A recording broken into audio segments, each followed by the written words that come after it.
Alan. I'm Bill Riley. Hi, my name is Rowdy, and I play for the Firecrackers, and this is a picture of my cousin Morgan Riley that plays for the Toronto Maple Leafs. What position do you play? I play defense. Oh, perfect. Just like... Yeah, he and my dad played defense. Yep. All right. Nice to meet you.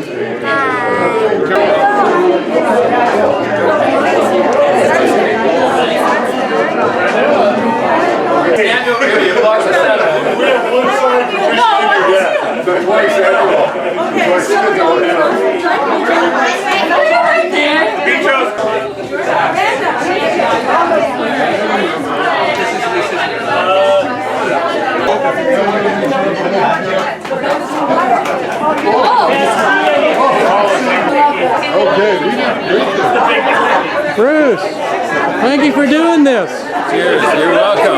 Our pleasure. Thank you, guys. Thank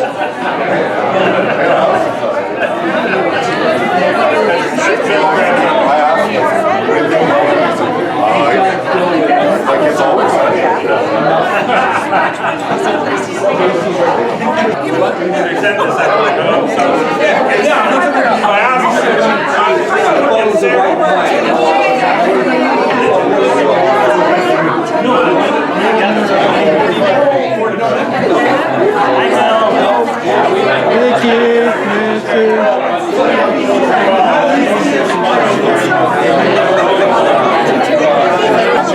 Yeah, that's good.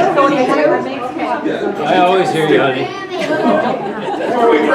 I'm going to read this in case I cry. So we just want to welcome everybody here tonight who made it here to celebrate Aunt Jude. From far and wide, California, back east, the islands, Alberta. Can I miss anybody? Caulfield. And we just thank everybody for being here. This is just great. And we also want to say happy birthday to Auntie Lois. Oh, she wasn't supposed to tell. I didn't tell him, Mom. Anyway, happy birthday to you. Well, I met Aunt Jude when I married Bruce, and into what I affectionately call the Canadian connection, my family and my friends. Excuse me, who knew we would form a sisterhood and lifelong friendship, as well as her being a dear aunt to all of us. She helped us, and me especially, through the hockey years. What did a little California girl know about ice hockey, as we used to call it in California back in the day? But I was quickly clued in that it was just hockey, especially in this family. Just hockey. Aunt Jude was a wonderful hockey mom for all the boys on the team. She looked after them, she cheered for them, she cared for them, she fed them, kicked their, and loved them mightily. Everybody wanted to be at Aunt Jude's table. She's a fabulous cook, as you all know. She made wonderful food, and lots of it, and what teenage boy doesn't love that, right? She celebrated their birthdays, made them cakes, every holiday, Canadian Thanksgiving, American Thanksgiving, and a big dinner before they all took off to Christmas break. She loved them mightily. There was a story that I'll tell you about a veteran hockey player came in, a really good player, and obviously he'd been billeted before and everything, and he came to the house and he started taking his dinner downstairs, and he told Aunt Jude he was going to eat his dinner in the bedroom, watch TV. Well, that did not go over well with Aunt Jude. She said, no, you're going to eat up here with the rest of the boys. So he came up kind of pouty and everything a couple days, but after a while he was at that family table sharing all the good food and fun. It made a difference. It made a difference in his life and all their lives. A lot of lifelong friendships and brotherhood happened at that table, for sure. The most devastating day of the year was the trading deadline. Tears would flow. Sometimes she wouldn't come out of her room for a day or so. She didn't want to let them go, any of them. She loved them mightily. She has a gift with kids. She gets them. She loves them and knew when some needed more love and more support than others. She was a second mom to so many of those boys and still is today. They love her mightily, and we do too. So cheers to 80 years, and Jude, we love you. Cheers! Cheers! Happy birthday, Jude! Happy birthday! Well, Brenda.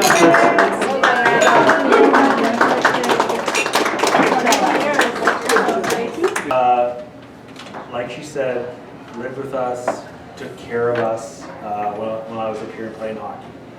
And that's mostly, I mean, I knew her before, but that's where I really got to know Aunt Jude. And so that's how I know her. So that is kind of how I'll explain who Aunt Jude is to me.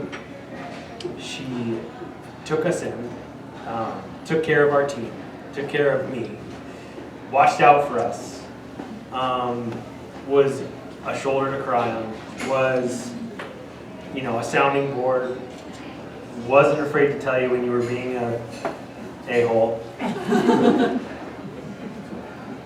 And the experience that she provided was truly something special. Our house was unique in junior hockey, right? A lot of these kids come from, you know, all over Canada, all over the U.S. They come, they don't know anyone. They don't have, and usually the way it works, they live with a family, right? Some random family who kind of feeds them and is just there. But with us, they were family, and Aunt Jude provided that atmosphere. And she really affected a lot of these guys' lives. And coming up here, I was, you know, reaching out to a lot of friends that I have in the area, and a lot of guys that I had played with in the past. And they had so much to say about just being an Aunt Jude. And that's what they called her. The entire league knew her as Aunt Jude. Right? That's who she is. She's Aunt Jude. Defended the boys and fended them off as best she could. Wasn't 100% successful, but you know. And it just, you know, in talking to all the guys, the uniqueness of our experience and what happened with that team and with what Aunt Jude, you know, was a second mother to a lot of guys who didn't have great parents. You know, not everybody has great parents, and some of these guys needed someone to talk to. They needed, you know, they didn't have somebody, and she was that person for them. And so that's the kind of person she is. Giant heart. Her home is your home, and we just love her, and I'm so thankful that we got to have that time together. Thank you, Brucey. That's so nice. Great job, Blake. That was excellent. I spoke to Jude last week, and she asked me to just make a couple of quick comments, and something certainly is apparent that we have to recognize, and that's the effort of Bruce and Randa for bringing us all together, because I mean, you could feel that everybody's happy to see each other. I haven't seen a lot of you guys for a long time. We stay in touch, but it's great to be in the same room again on this occasion, and so thank you guys very much.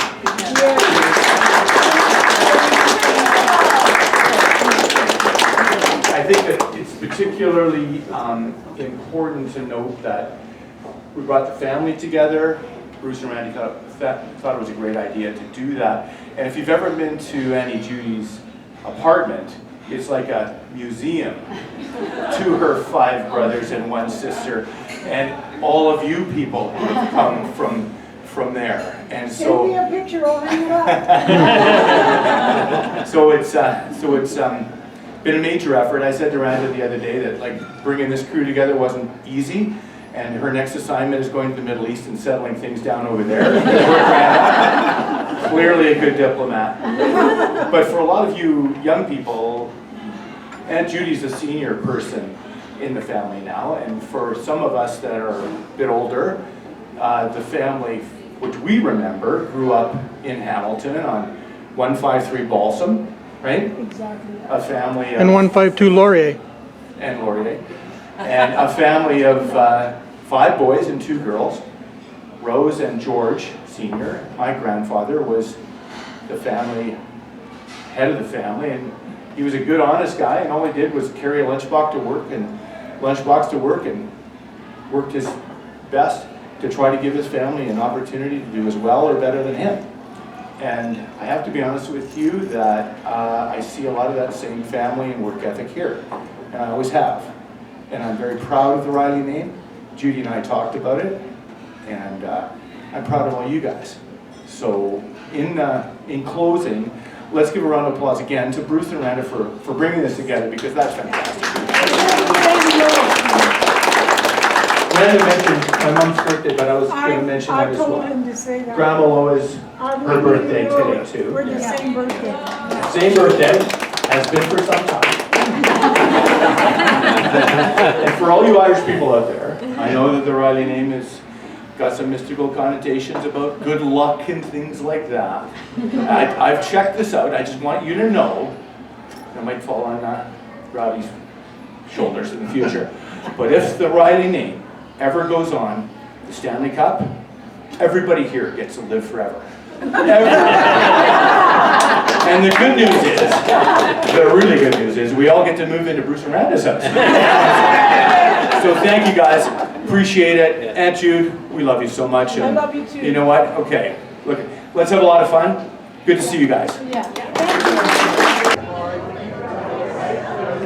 Thank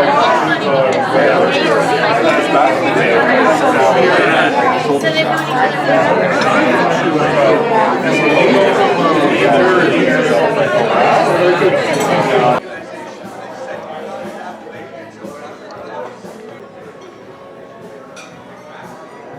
We're all family here.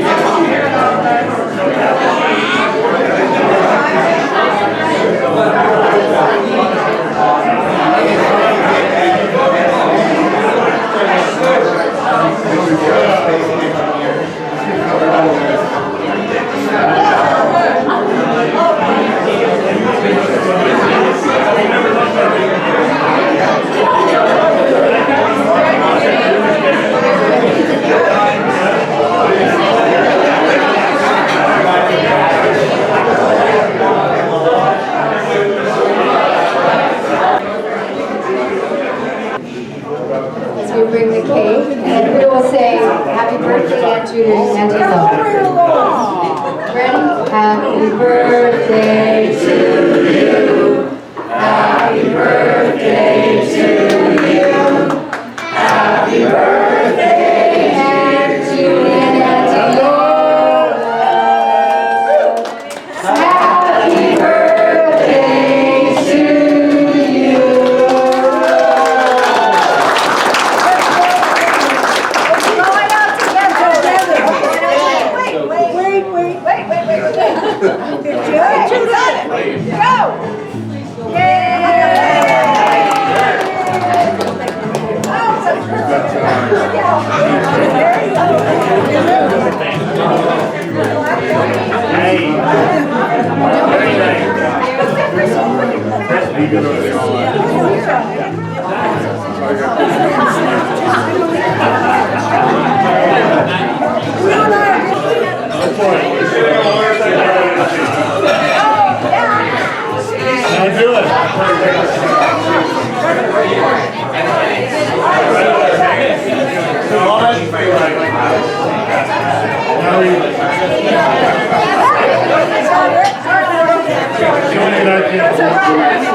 That was like dumb.